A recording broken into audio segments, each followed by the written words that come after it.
변하리라. 나 고백 못해도 나 고백하리라. 나 알 수 없어도 나 알아가리라. 나 닮지 못해도 나 닮아가리라. 그 사랑 얼마나 아름다운지, 그 사랑 얼마나 날 부엽게 하는지, 그 사랑 얼마나 크고 놀라운지를, 그 사랑 얼마나 나를 감격하게 하는지,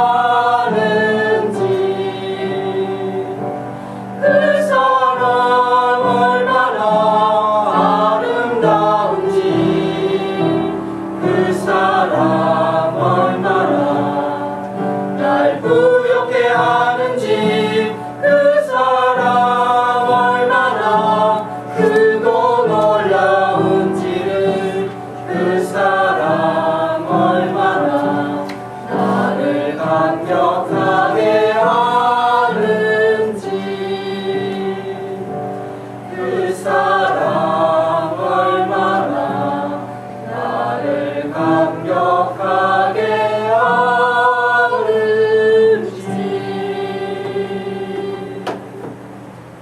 아멘.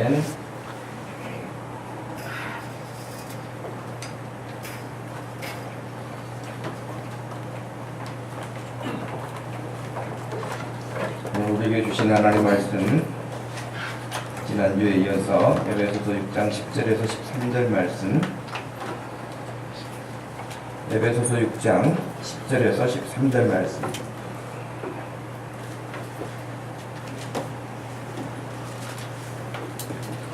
찾으셨으면 우리 한 목소리로 말씀을 읽겠습니다.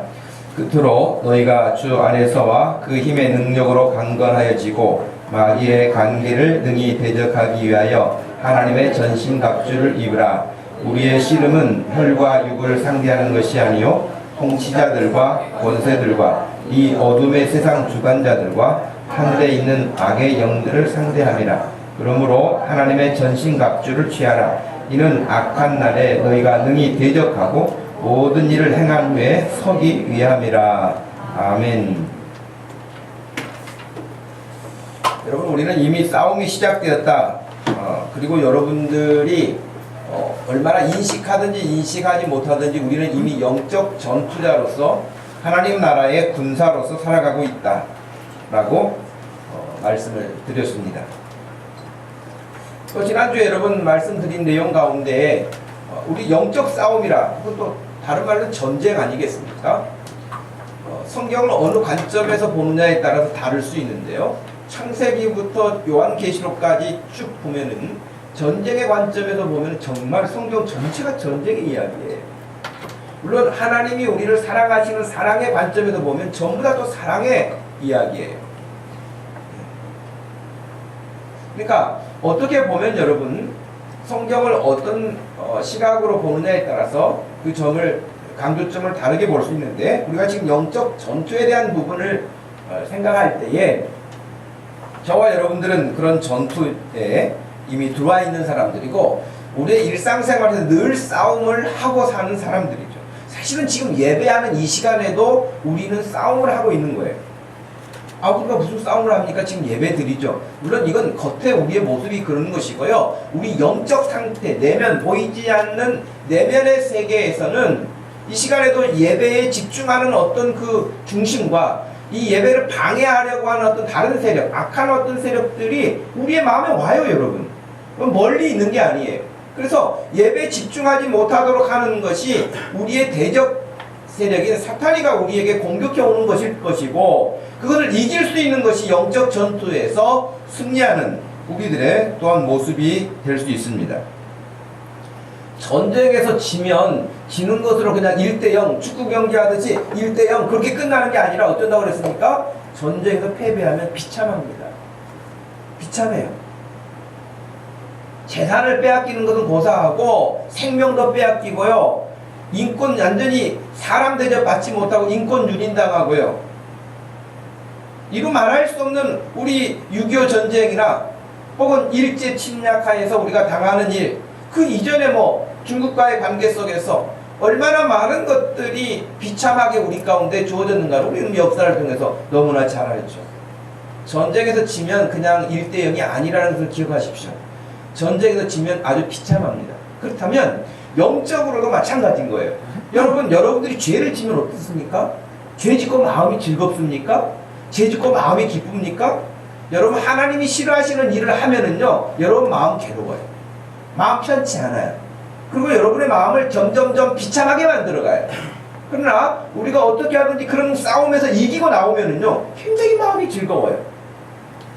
우리 예를 들면 스포츠 경기만 하더라도 그 경기에서 이기면 기분이 좋잖아요. 경기에서 이기면 기분이 좋은 것처럼 우리 영적 싸움도 우리가 하나님이 기뻐하시는 모습으로 살고 그러면 기뻐요. 그러나 패배자가 되면은 우리의 영혼을 낙심나게 만들고요, 힘을 빠지게 만들고요, 하나님을 향하여서 있던 우리의 마음을 흐트러지게 만들고요. 그래서 점점점 하나님의 사람이 아니라 하나님 모르는 사람들과 같은 모습으로 점점점 바뀌어가는 거예요. 그건 영적 패배죠.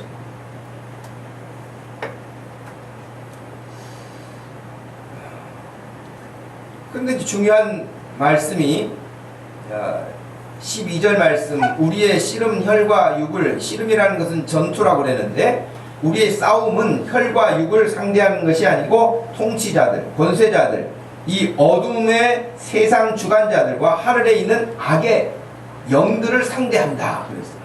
그래서 이 부분이 너무나 명확하게 우리에게 주어져 있다는 것이에요. 특별히 12절 말씀에서 영적 싸움에 악의 영들이라 그렇게 돼 있잖아요, 여러분. 악의 영들이다. 이거예요. 오늘 그 소제목을 상대를 아는 것이라고 했죠. 우리가 영적 싸움에서 상대를 아는 것. 우리가 싸움을 하는데, 전쟁을 하는데 적군이 누군지를 모른다면 어떻게 싸우겠습니까? 그건 불가능한 일 아니겠습니까? 근데 성경에서는 명확하게 우리의 상대자가 악의 영들이라고 언급하고 있어요. 악의 영들. 근데 이 악의 영들이 어디 있다고 그랬어요? 오늘 말씀에 보면은 하늘에 있는 악의 영들이라고 했어요. 하늘에 있는 악의 영들. 어떻게 보면 악의 영들이 전투를 하는 데 있어서 지휘본부와 같은 것이죠. 지휘본부와 같은 곳이어서 악의 영들이 우리 눈에 보이지 않아요. 영적인 것들이 보이지 않아요. 그래서 계속해서 그 악한 영들이 보이는 어떤 것들을 통하여서 일을 해요.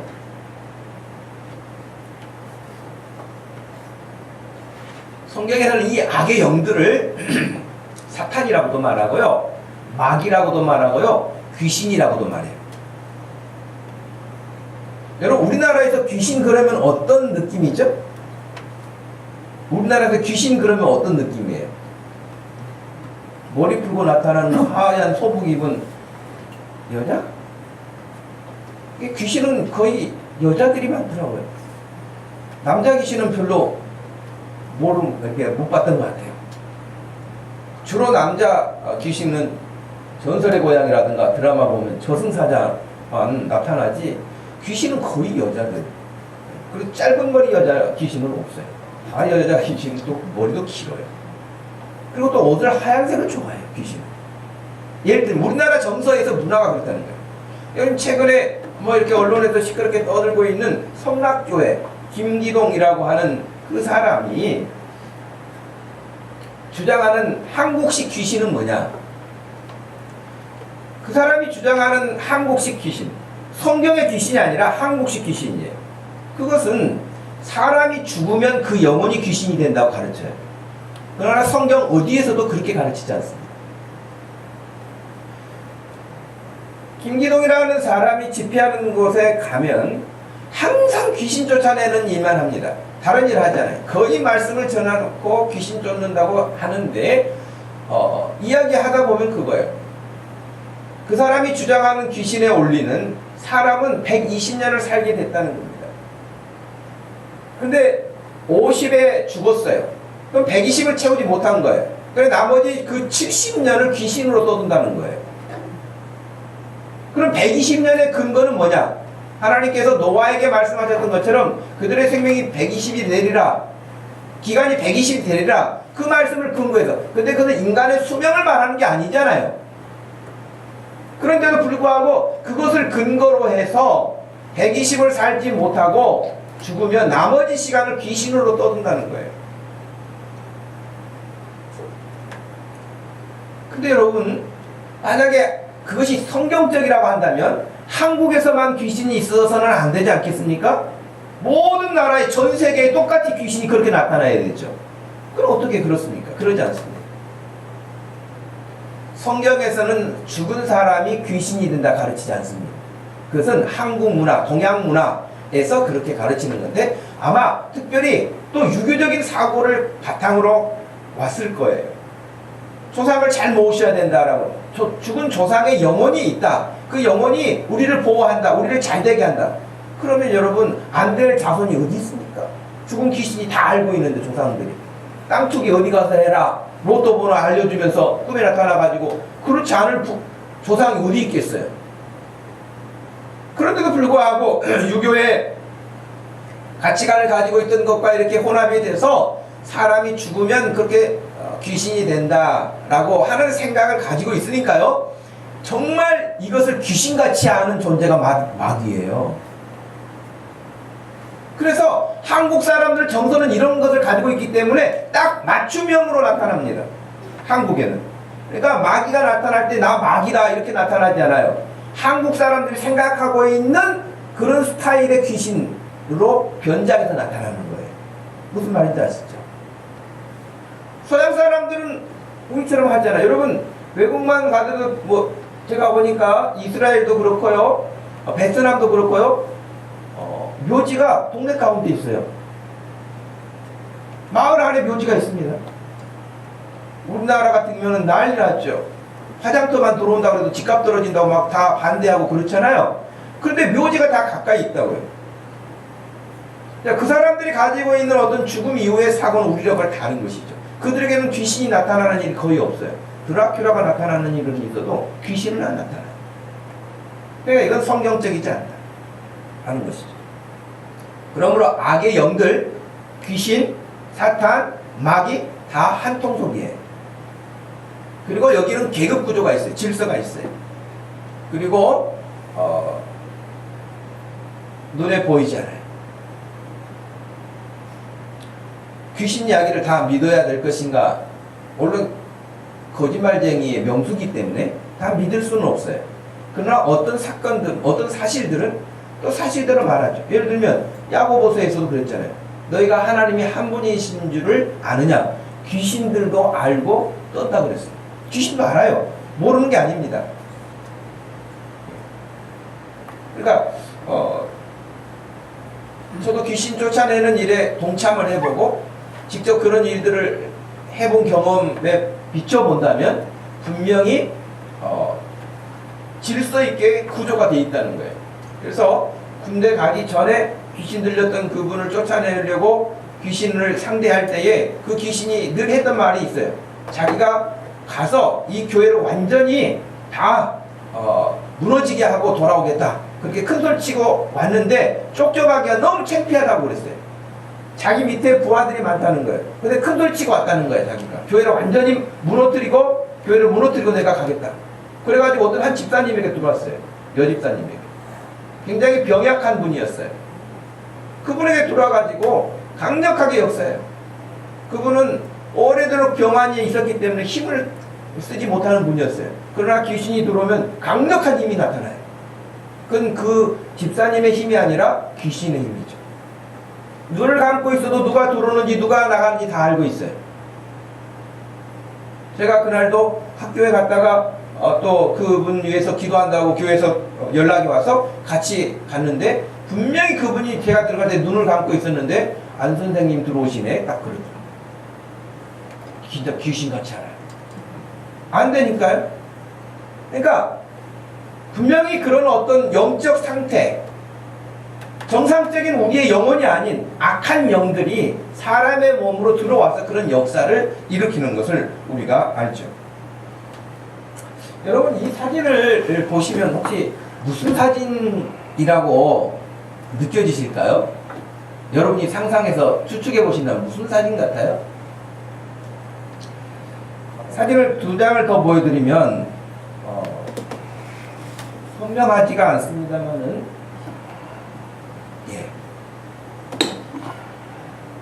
이게 프랑스 독일 신부가 1800년 후반에 우리나라에 와서 찍어놓은 사진들 가운데 무성 영화로 만든 그 영화 장면 가운데 하나인데요. 이것이 뭐냐면 항아리예요, 항아리. 항아리인데 무슨 항아리냐? 귀신 담는 항아리예요. 그러니까 그 신부가 우리나라에 와가지고 1800년 후반에 보니까 뭐 아픈 사람은 전부 다 귀신 들려서 아프다고 그 당시도 생각했대요. 그래서 구슬해요. 그리고 무당들이 와가지고 막 깃발을 흔들면서 마치 우리가 무슨 몰이를 하는 것처럼 귀신을 몰아가요. 귀신이 눈에 보이지 않는데 귀신을 몰아가지고 이 항아리 속에 집어넣어요.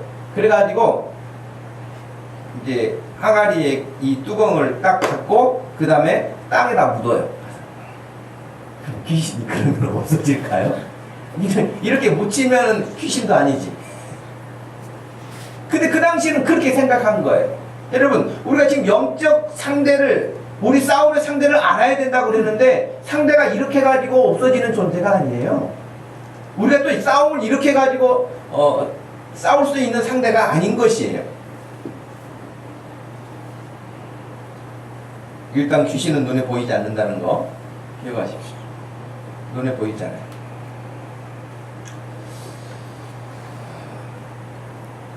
그런데 성경에 보면, 여러분 구약성경 스가랴서 3장 말씀에 보면 스가랴 선지자가 환상을 여러 개를 봅니다. 환상을 여러 개를 보는데 특별히 네 번째 환상에 이런 내용이 나와요. 스가랴서 3장 1절 2절 말씀에 보면 대제사장 여호수아는 여호와의 천사 앞에 섰고 사탄은 그의 오른쪽에 서서 그를 대적하는 것을 여호와께서 내게 보이시나니 여호와께서 사탄에게 이르시되 사탄아 여호와께서 너를 책망하노라 예루살렘을 택한 여호와께서 너를 책망하노라 그렇게 말씀하셨습니다. 우리 눈에 보이지 않는데 영적 어떤 일들을 기록하고 하나님께 그런 일들을 받아서 일했던 선지자들은 이 환상을 봤어요.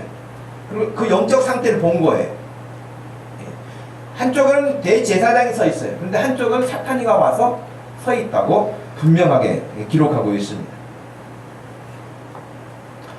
이 말은 다른 말로 하면 사탄은 사람들이 꾸며낸 이야기가 아니라 엄연하게 사실적으로 존재한다고 하는 이야기입니다.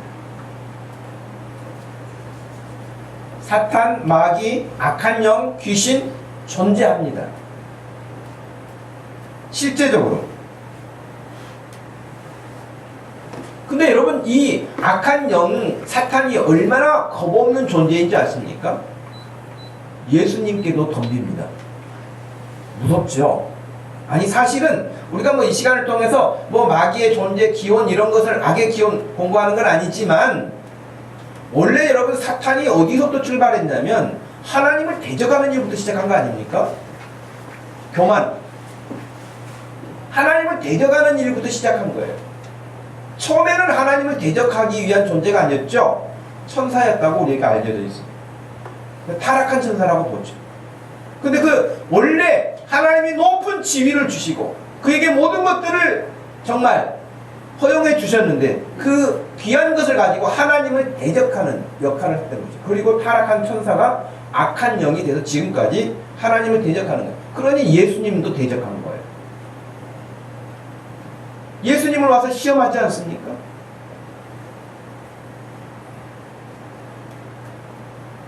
그렇기 때문에 여러분, 예수님이 이 땅에 계셨던 것이 명확한 사실이었던 것처럼 예수님을 시험했던 그 사탄이라고 하는 마귀라고 하는 존재도 엄연히 존재하고 있다는 사실을 잊지 마십시오.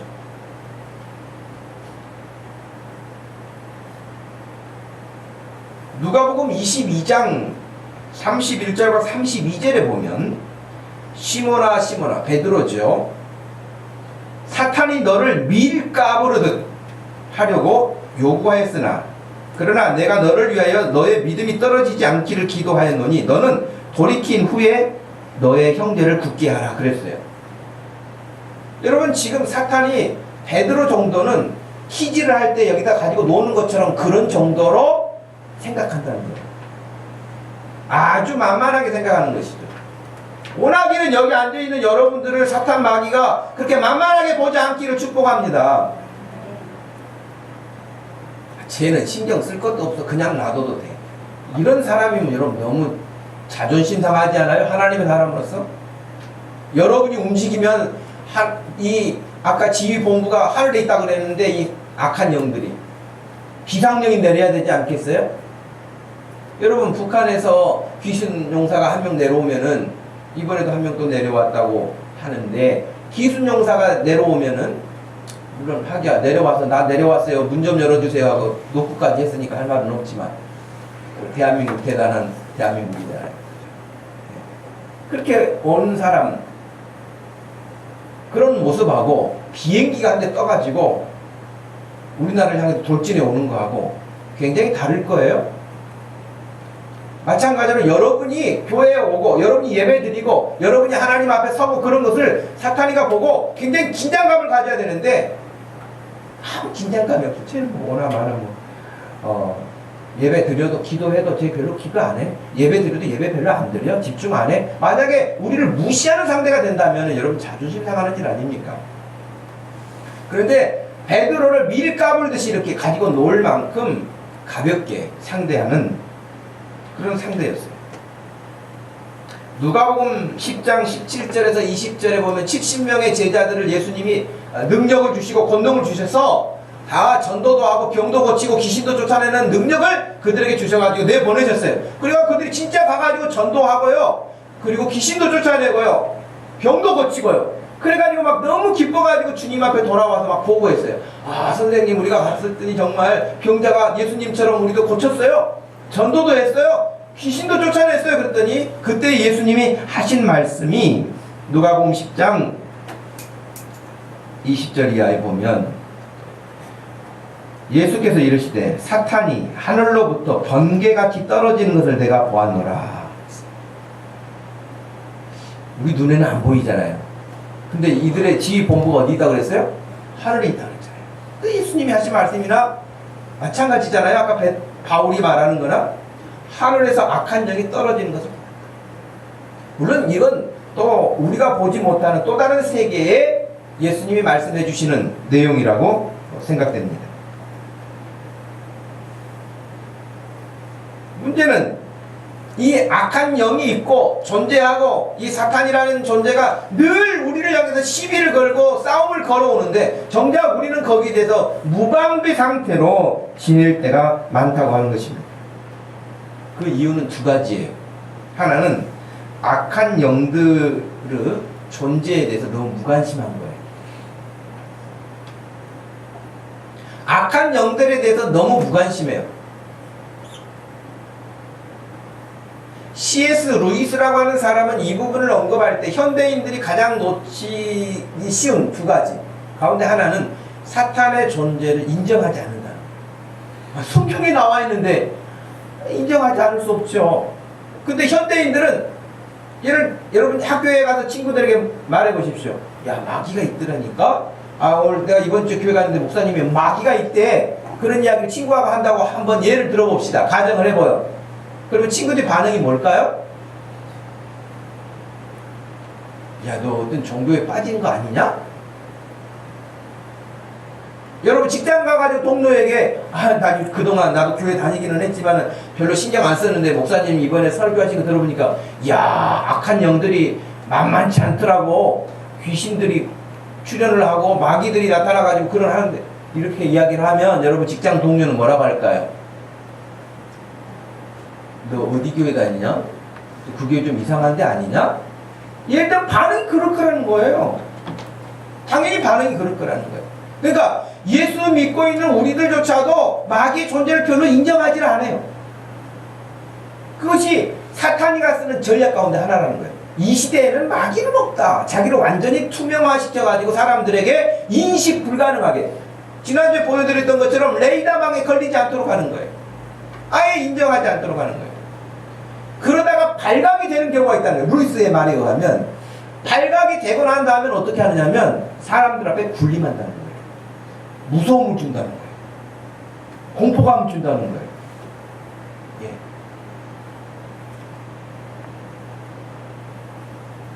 그래서 여러분, 귀신 들린 사람 옆에 잘 안 가려고 하잖아요. 또 들은 것은 있어요. 귀신 들린 사람이 너에 대해서 다 알고 있다 막 이런 말이 있으니까 나에 대해서 막 또 떠들면 어떻게, 그러니까 그 자리를 피합니다. 실제적으로 귀신 들린 사람들 옆에 가면은요 공격할 때가 있어요. 근데 여러분 항상 기억하십시오. 귀신은 원래 거짓말쟁이에요. 있는 것도 말하기도 하지만 없는 것도 말해요. 그러니 귀신 말을 다 믿어가지고 하나님 말씀을 잘 안 믿는 사람들이 또 귀신이 말을 하면 다 믿어요.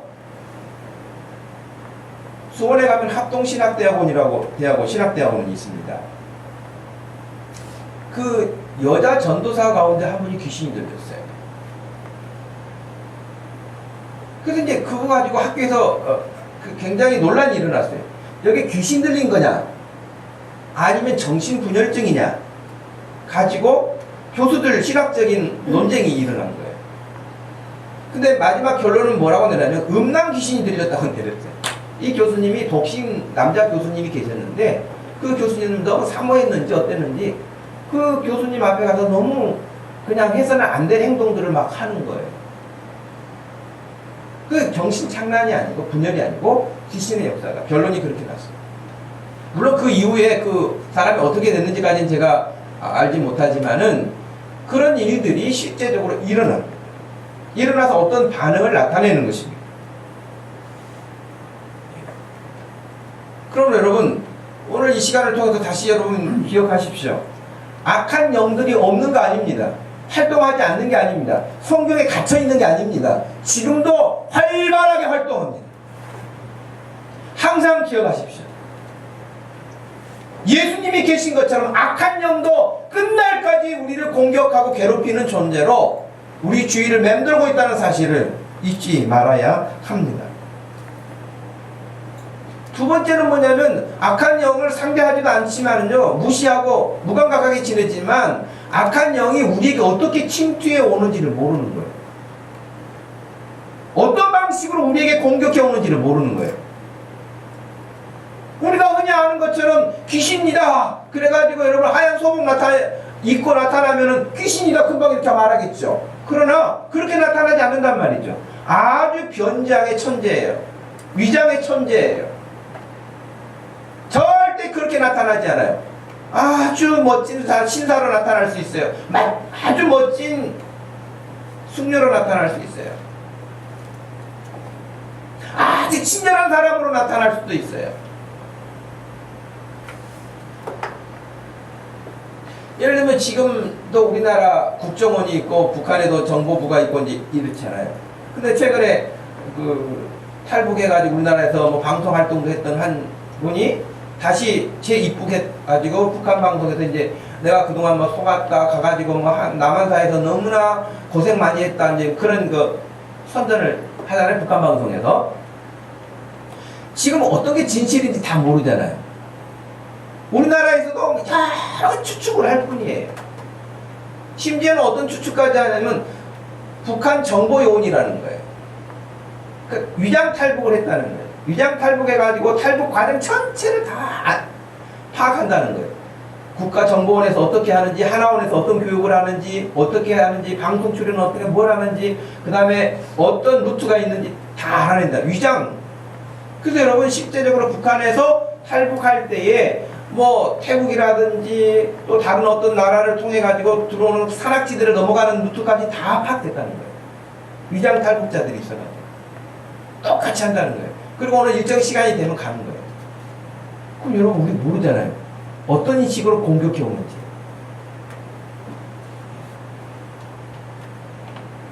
그러니까 여러분, 우리 믿음이 자라지 못하는 이유가 여러 가지가 있는데요. 일단 악한 영들이 우리를 공격해 오는데 이 공격을 모르고 어떤 방식으로 우리에게 침투해 오는지도 모르고 그냥 우리는 우리끼리 그냥 잘 지낸다고 생각하는데 믿음이 못 자라요. 예. 싸움에서 승리를 못 해요. 그럼 여러분, 이 악한 영은 왜 존재할까요? 아까 말씀드린 것처럼 하나님을 대적하는 존재예요. 하나님을 대적하는 존재이기 때문에 계속해서 하나님을 지금 이 시간에도 대적하고요. 하나님 믿는 사람들, 하나님께 가는 것을 전부 다 끊어놓는 일을 하는 것이 사탄의 존재 목적이에요. 그리고 마지막은 우리를 멸망으로 떨어뜨리는 것이 그의 목적입니다.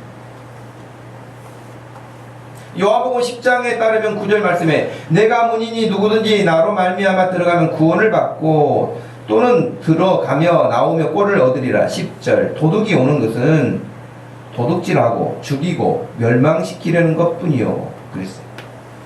이 도둑은 사탄 혹은 악한 영들의 앞잡이 역할을 하는 사람들, 이게 다 포함되어 있어요. 근데 그 악한 영들이 하는 일은 우리를 죽이고 멸망시키려는 것뿐이라고 말했습니다. 요한계시록 12장 12절 말씀에 보면은 마귀가 자기의 때가 얼마 남지 않은 줄을 알므로 크게 분내어 너희에게 내려갔음이라 그랬어요.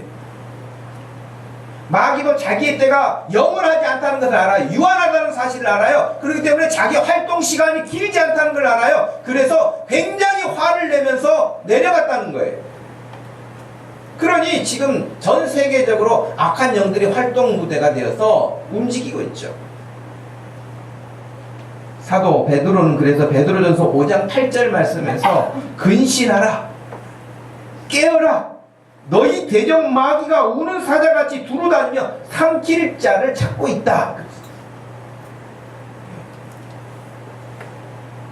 우는 사자, 배고픈 사자, 굶주린 사자가 먹잇감을 사냥하기 위해서 찾고 있다는 거예요.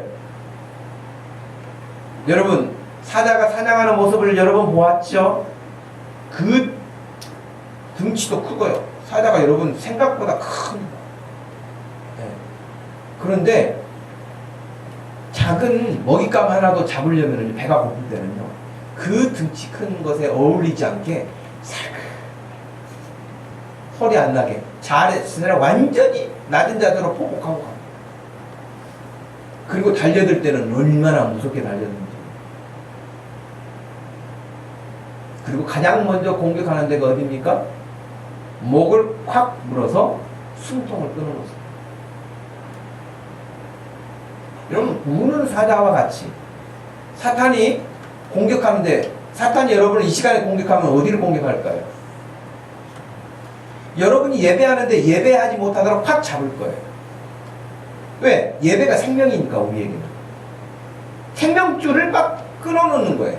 이 사탄이 같은 공격하는 거예요. 저는 그래서 제가 여러분들이 뭐 예배 시간에 좋을 수도 있고요, 혹은 예배 시간에 딴 짓을 할 수도 있고 그럴 수도 있죠. 사람인지라 그럴 수도 있다고 생각해요. 그런데 그걸 제가 왜 막 굉장히 속상해하냐면, 여러분의 생명줄을 끊어놓는 일을 하는데 여러분들이 무방비상대랍니다. 공격한다는 사실도 모르고 지내기 때문에 야단을 치기도 하고 그랬던 것이에요.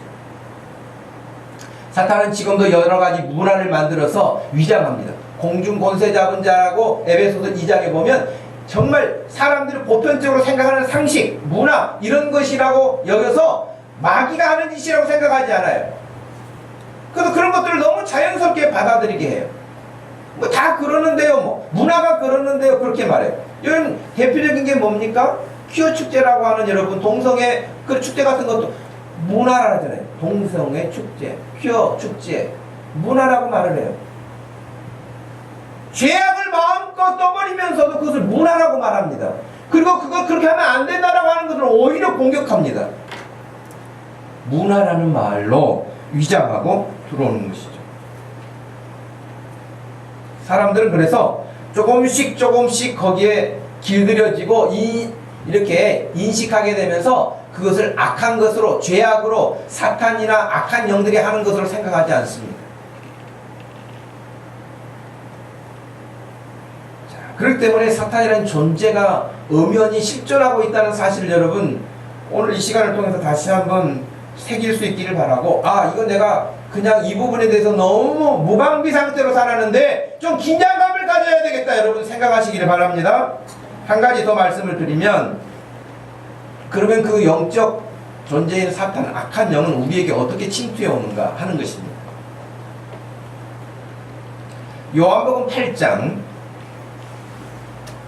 38절 말씀에 따르면, 나는 내 아버지께서 에게서 본 것을 말하고 너희는 너희 아비에게서 들은 것을 행하느니라. 44절 말씀에서는 너희는 너희 아비 마귀에게서 났으니, 너희는 누구냐면 예수님을 거역하고 대적하는 사람들이에요. 예수님을 거역하는 그 사람들을 너희 아비 마귀에게서 났다 그랬어요. 하나님을 대적하는 사람들은 마귀가 하는 일에서 지금 나왔다 그렇게 말했어요. 너희 아비의 욕심대로, 마귀의 욕심대로 너희도 행하고자 하느니라. 그는 처음부터 살인자요, 진리가 그 속에 없으므로 진리에 서지 못하고 거짓을 말할 때마다 제 것으로 말하나니 이는 그가 거짓말쟁이의 거짓의 아비라. 그렇게 예수님이 말씀하셨습니다. 여러분, 우리는 그 악의 영들에 대한 정보가 좀 없잖아요. 그죠? 악의 영들에 대한 정보가 좀 없잖아요. 그런데 예수님은 너무 잘 아시잖아요. 근데 예수님이 그 악의 정보에 정보를 흘려주셨는데, 알려주셨는데, 거짓의 명수라는 거예요. 처음부터 살인자라는 거예요. 그 악한 영이 하는 거라는 거예요. 근데 여러분, 거짓말의 특징이 뭡니까? 거짓말의 특징이 여러분 듣고 있으면 야 이건 거짓말이야 그런 생각이 듭니까? 그럴듯하게 들립니까? 대부분은 그럴듯하게 들립니다. 그럴듯하게 들려요. 그럴듯하게 안 들리는데도 넘어가는 이유가 뭡니까? 좀 뭔가 이상한 것 같아. 처음에 그런 생각이 들었어요. 그런데 이야기를 계속 듣다 보면 일확천금을 벌 것 같아. 강남의 모 교회가 어떤 그 목사라고 하는 분이 여러분 사기범으로 지난번에 잡혔다면, 그렇죠? 다단계 사기범, 피라미 사기범. 근데 그 교인들이 여러분 어떻게 생각하는 줄 아세요? 하나님이 우리 교회만 특별하게 은혜를 주셔서 다른 데 말하지 말라고 한 거예요. 우리 교인들에게만 복을 주시려고 이 비밀한 일을 하셨다. 그래가지고 이걸 투자를 하면 100배 성과를 낸다는 거예요. 그러니까 진짜 그 교회 다니다면 처음에는요, 에이 뭐 그런 일이 다 있겠어 그러면서도 헌금 안 하던 사람들이 이제 투자를 막 하는 거예요. 그래가지고 200억인가 사기쳤어요. 우리 교회만 하나님이 비밀로 주셨다는 거예요. 근데 여러분 그게 처음에는 이상하단 말이죠. 거짓말. 근데 왜 넘어가요?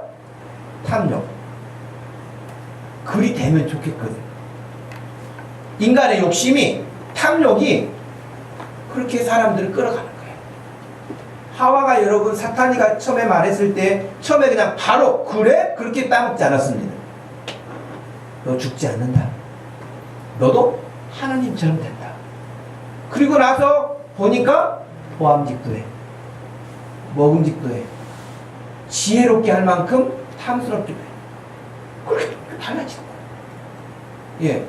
사탄이 거짓을 너무 그럴듯하게 리얼하게 사람들에게 말하기 때문에 사람들의 내재되어 있는 탐욕과 합쳐지면은 화학 반응을 일으키듯이 쏙 넘어가는 거예요. 잠언 17장 4절 말씀에서는 악을 행하는 자는 사악한 입술이 하는 말을 잘 듣고 거짓말하는 자는 악한 혀가 하는 말에 귀를 기울입니다. 하나님의 생명의 말씀에 대해서는 귀를 기울이지 않지만 악한 거짓을 행하는 말에는 귀를 기울인다는 거예요. 그 말을 잘 듣는다고 지금 잠언 17장 4절에서 말씀하고 있는 것이에요.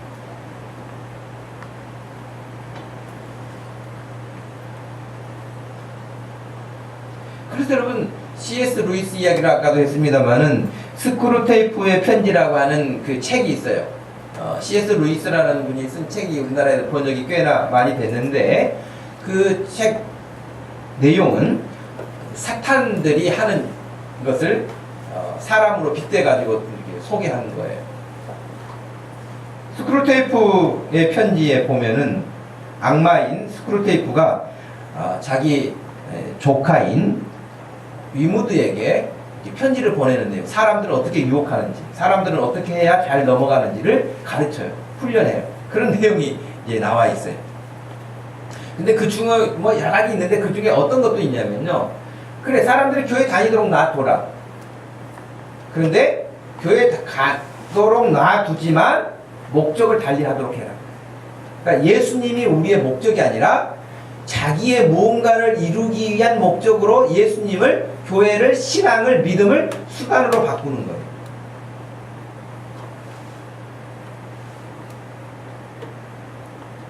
무슨 말인지 알겠죠?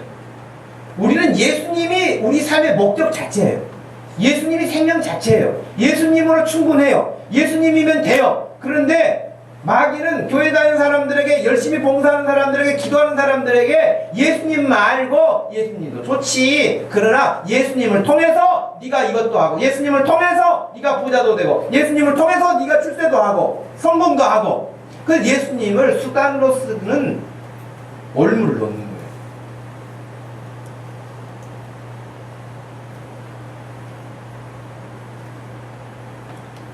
전도서 12장의 결론은 이렇게 되어 있습니다. 13절 14절에 일의 결국을 다 들었으니 하나님을 경외하고 그의 명령들을 지킬지어다. 이것이 모든 사람의 본분이니라.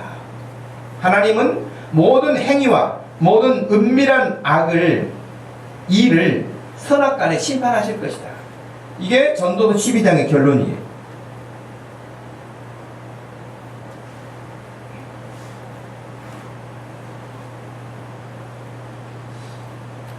사탄이 우리가 영적 전투에서 다양한 루트를 가지고 우리에게 공격해 들어오는데 이런 것들을 우리가 잘 알아야 됩니다. 저는 군대 생활할 때 여러분 다녀보셔서 아시겠지만 벽제 화장터 바로 뒤편에서 군대 생활을 했는데요. 저희가 이제 그 훈련 중에 어떤 게 있냐면 매복 훈련이라는 게 있어요. 매복은 말 그대로 숨어 있는 거예요. 숨어 있는데 어디 가서 매복을 쓰냐면, 지금은 거기가 막 도시화됐지만은 그 당시에는 그 안쪽에 들어가면 산이 있거든요. 산에 들어가 가지고 비가 오든 눈이 오든 여러분 매복을 쓰는 거예요. 그날 밤에 거기 가서 자요. 그 판초 우이라고 하는 거 뒤집어 쓰고 거기서 숨어 있고 하는 거예요. 근데 그 길이 왜 거기 가서 하느냐, 왜 거기 가서 매복을 서느냐, 김신조가 넘어왔던 길이에요. 거기가 김신조가 넘어왔던 길인데 지금도 거기로 내려오겠어요. 근데 뭐하러 거기 가서 매복을 쓰는지는 모르겠어요. 근데 아무튼 김신조가 왔던 길이라 그래가지고 거기 가서 매복을 써요. 물론 미안한 말이지만 매복 써서 누가 너무 이렇게 밤새 경계하고 지키진 않아요. 민가에 가가지고 라면 하나 사서 라면 먹고 시간 몇 시까지 있다가 버티다가 가면 또 매복 썼다가 그 다음날은 또 오전에 자요. 가서 놀고 왔는데도. 김신조가 넘어오겠어요. 거기 간첩이 거기로 넘어오겠어요. 그러니까 수십 년 전에 넘어왔던 길인데도 거기 가서 지키고 있다고요. 매복 쓴다고. 사탄이가 어떻게 우리에게 침투해 들어오는지 루트를 알아야 지키죠. 여러분 어떻게 지키겠어요?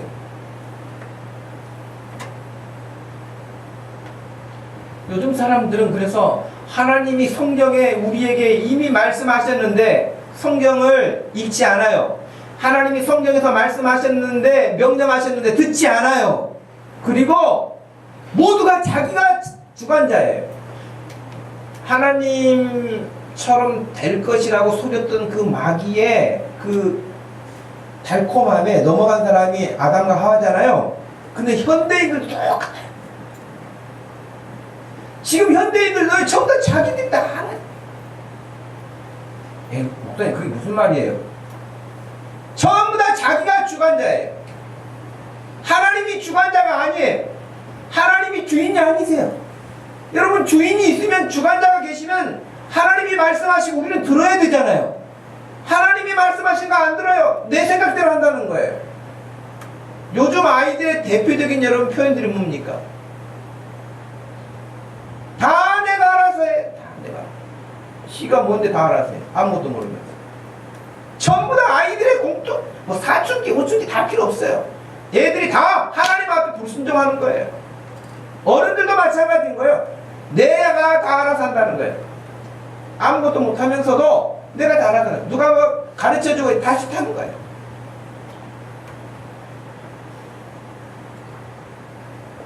교회를 다니다 안 다닌 사람들, 교회를 가다가 안 간다 그래서 안 나가간다 해서 뭐 거꾸로 해서 가난한 성도라고 그래. 그런 말도 참 희한하게 만들어내가지고 무슨 가난한 성도예요? 무슨 성도예요? 성도가 어떻게 교회를 안 다녀? 난 그럴 수 없다고 봐요. 성도면 당연히 교회를 다니고 하나님을 예배하는 것이죠. 근데 그들이 왜 안 나갑니까? 자기들이 하나님 된 거예요. 내가 봤을 때는 자기보다 지금 똑똑한 사람이 없어. 이 교회도 마음에 안 들고 저 교회도 마음에 안 들고 이런 가르침도 마음에 안 들고 그럼 자기가 해야지 뭐. 자기가 하나님 되는 게밖에 더 있겠습니까? 한때 여러분 흥행했던 영화 겨울왕국 주제가가 뭡니까?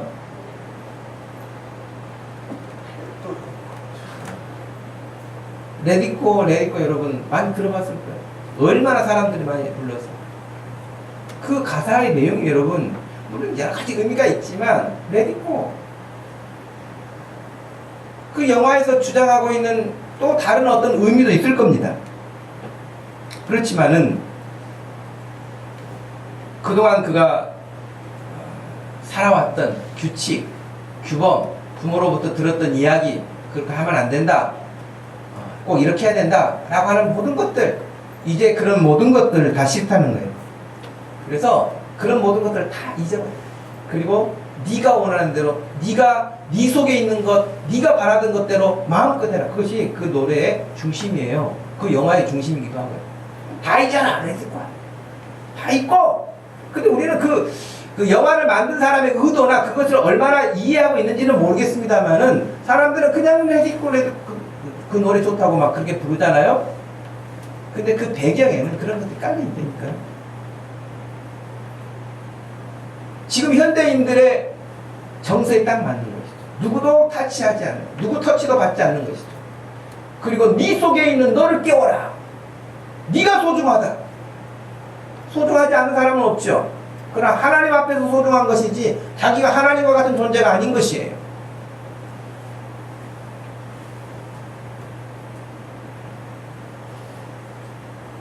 사회가 원하고 도덕이 있고 윤리가 있고 규범이 있는 이런 모든 것들 그것이 다 진리는 아니죠. 그러나 하나님이 말씀하신 진리가 있는데 그 진리를 거부하고 다 잊어버리고 네가 원하는 대로 해라 하는 것이 그것이 사탄이가 하는 말이죠. 사탄이가 하와를 속였을 때 너 하나님 말씀 듣지 않아도 돼. 네 마음대로 할 수 있어. 너도 하나님처럼 될 수 있어. 그 말 아닙니까? 지금 이 시대 사람들이 누구도 하나님 말씀 듣지 않습니다. 들으려고 하지 않습니다. 심지어는 교회조차도 하나님의 말씀대로 하려고 하지 않습니다. 여러분, 저는 이 시간에 여러분에게 이렇게 말씀을 드리고 싶어요. 여러분, 교회 오기 전에 여러 생각이 있을 수 있고 여러분의 생각이 있고 여러분의 철학이 있을 수 다 있어요. 그러나 하나님이 교회를 세우시고 목사를 세우시고 말씀을 전할 때는 우리가 어떻게 살아야 되는지를 하나님이 말씀해 주시는 거 아닙니까? 그러면 그 말씀을 받아서 그렇게 사는 거예요. 그것이 우리 신앙생활이에요. 네? 하나님이 말씀하는 시간이잖아요. 우리가 영적 존재가 있다는 사실을 기억해라. 악한 영들이 있다는 사실을 기억해라. 그러면 생각해야죠. 그리고 그 악한 영들이 어떻게 우리를 공격해 오는지 어떻게 우리를 방해하는지 그걸 배워야죠.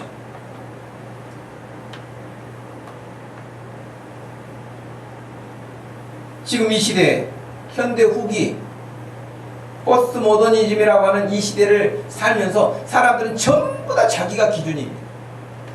전부 다 자기가 기준이에요. 하나님의 말씀이 기준이 아니에요. 이게 척도가 아니에요. 다 자기가 기준이에요. 근데 자기가 기준이기도 하는데요. 특별히 감정에 굴곡이 심해요. 자기 기분 좋으면 하고 싫으면 안 해요. 진리는 그렇게 하지 않습니다.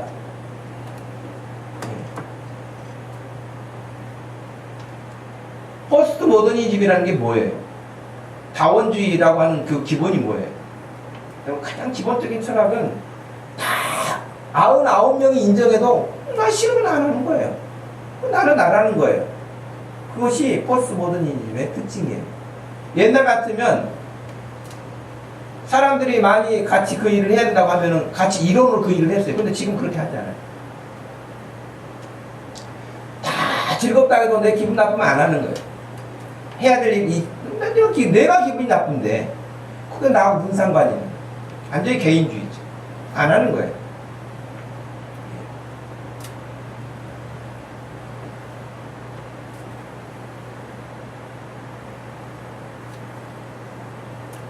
오직 가정도 필요치 않고 사회도 필요치 않고 교회도 필요치 않고 자기만 필요한 거예요. 자기 필요해서 교회도 오는 거예요.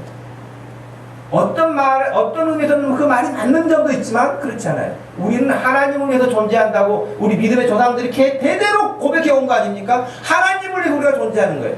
나를 위해서 하나님이 존재하는 게 아니에요. 믿습니까? 하나님이 나를 위해서 존재하는 게 아니에요. 내가 하나님을 위해서 존재하는 거예요.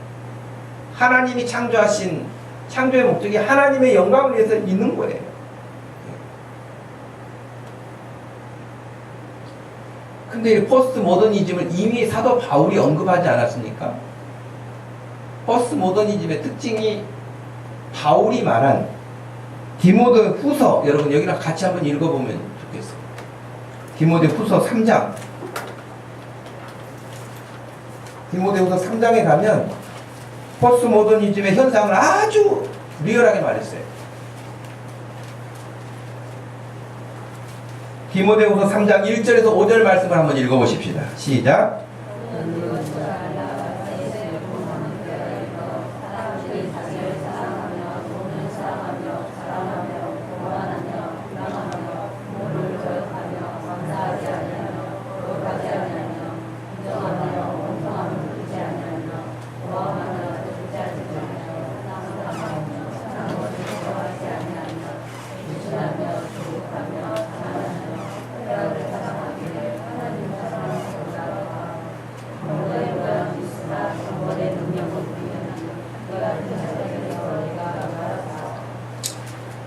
더 이상 설명이 필요치 않잖아요, 여러분.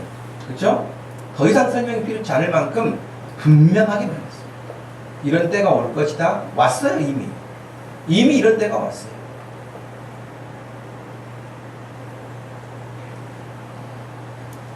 그런데 바울은 동시에 로마서에서도 로마서 8장 5절에서 육신을 따르는 자는 육신의 일을, 영을 따르는 자는 영의 일을 생각할 것이다. 그러나 육신의 일을 따라가서 살면 반드시 멸망할 것이라고 우리에게 언급했습니다. 저는 우리 교회를 보면서, 우리 교회만의 현상은 아니겠지만 우리 교회를 보면서 영적 싸움의 그 전투 상태가 눈에 그려져요.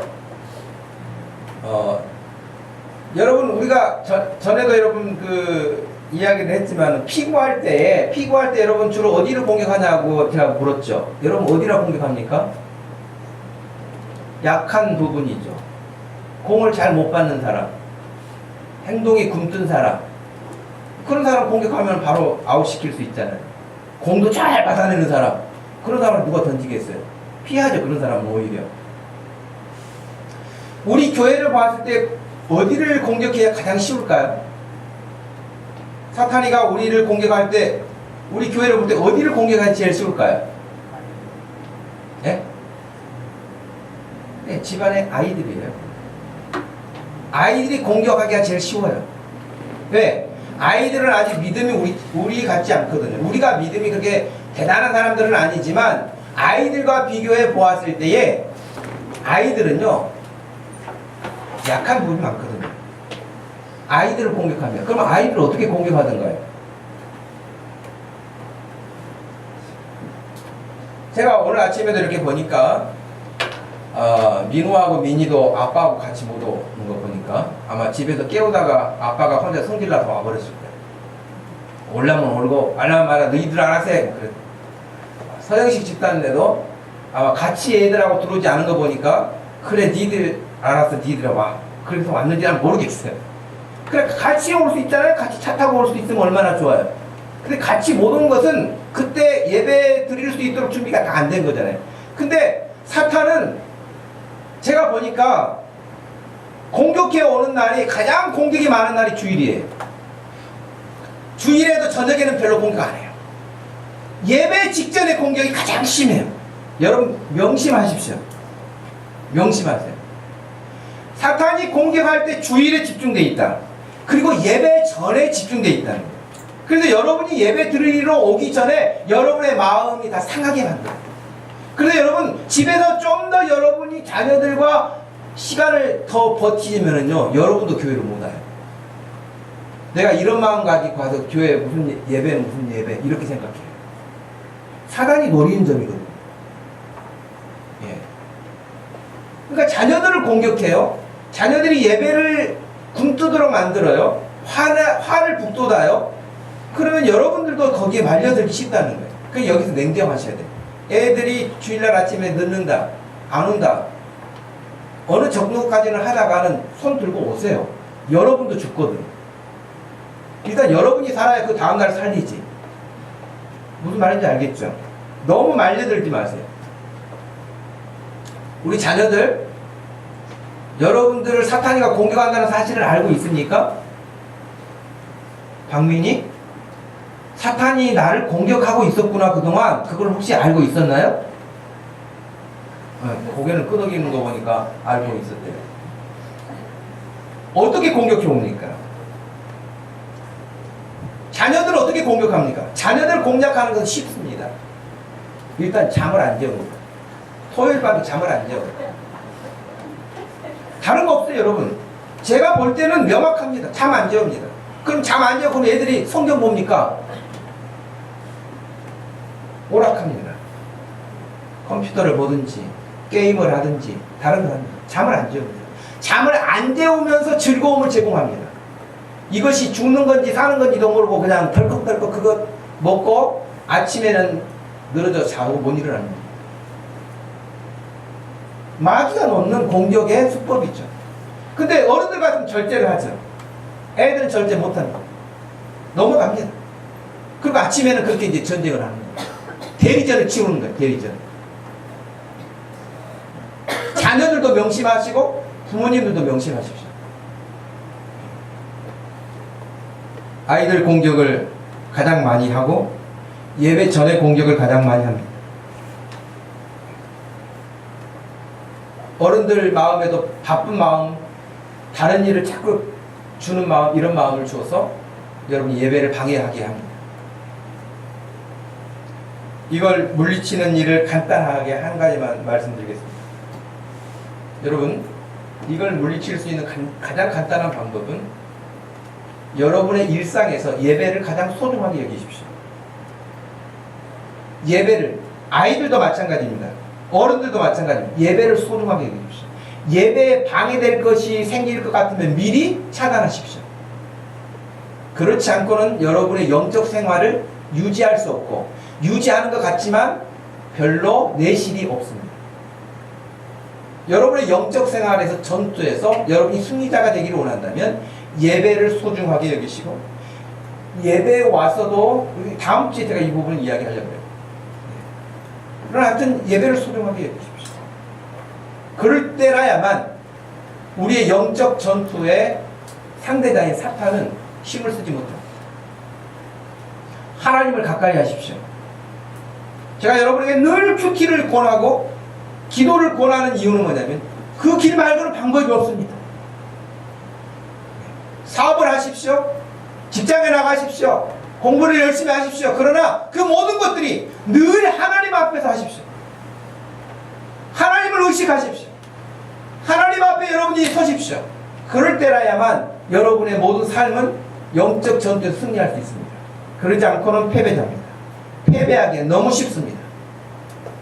오나기는 우리 모든 성도들이 영적 전투의 패배자들이 아니라 승리자들이 되어서 여러분 흩어졌다가 주일날 이렇게 한꺼번에 모이면 우리가 다 승리자가 돼서 할렐루야 하나님 앞에 찬송하고 힘을 얻고 용기를 얻어서 또 한번 나가보자 이럴 수 있는 그런 믿음 되기를 주님의 이름으로 축복합니다.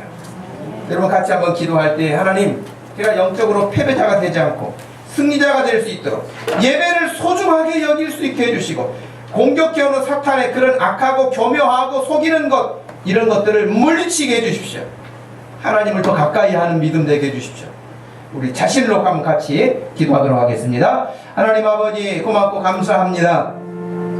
이 시간에 저희들을 주님께서 또 불러주셔서 하나님을 섬기는 믿음 안에 우리들을 있게 하여 주시고, 하나님의 말씀을 전하고 듣게 하여 주신 이 모든 내용들을 통하여서 우리가 너무 막연하게 신앙생활하지 않도록 하시고, 우리의 영적 상태를 늘 점검하고, 내가 무엇을 위해서 공부하는지, 무엇을 위해서 직장에 나가는지, 무엇을 위해서 사업을 하고 있는지 늘 확인할 수 있게 해주시기를 원합니다. 정신없이 살아가는 것이 아니라 명확한 의식을 가지고 살아갈 수 있도록 한 사람 한 사람을 이 시간에도 붙잡아 주시고, 부족한 종을 주님이 붙잡아 주셔서 악한 영들을 대적하여 주의 이름으로, 예수의 이름으로 승리할 수 있는 믿음 되게 하여 주시옵소서. 우리 온 성도들이 이번 한 주간에도 각자의 삶의 영역에서 하나님의 사람으로 당당하게 설 수 있도록 축복하여 주시옵소서.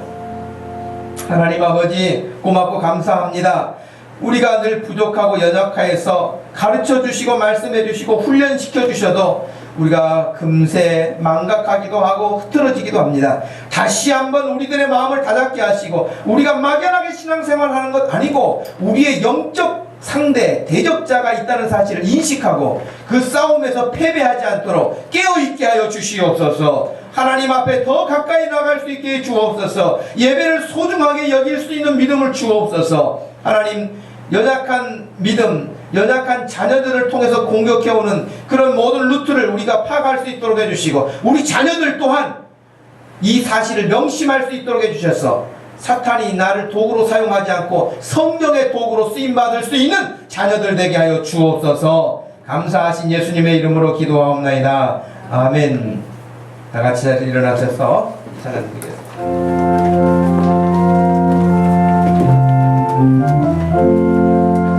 너 성결케 위해 늘 기도하며, 너 주 안에 있어 늘 성경 보고, 온 형제들 함께 늘 사귀면서 일하기 전마다 너 기도하라.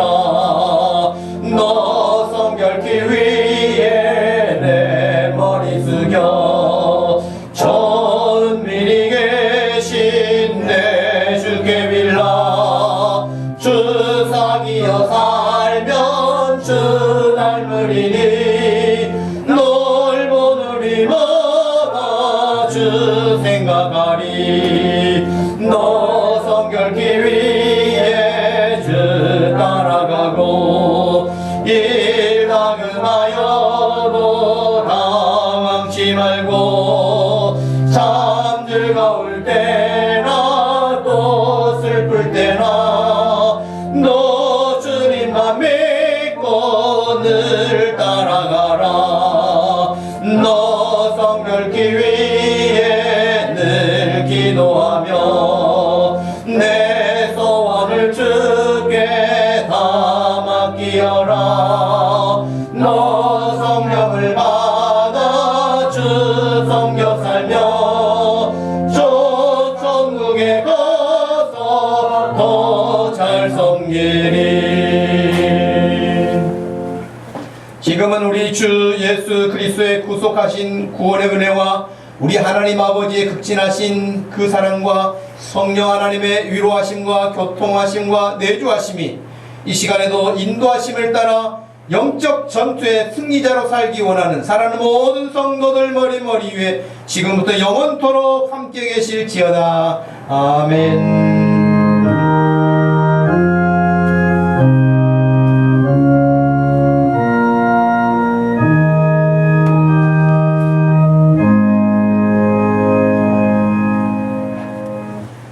이어서 마을 모임 시간으로 진행하겠습니다.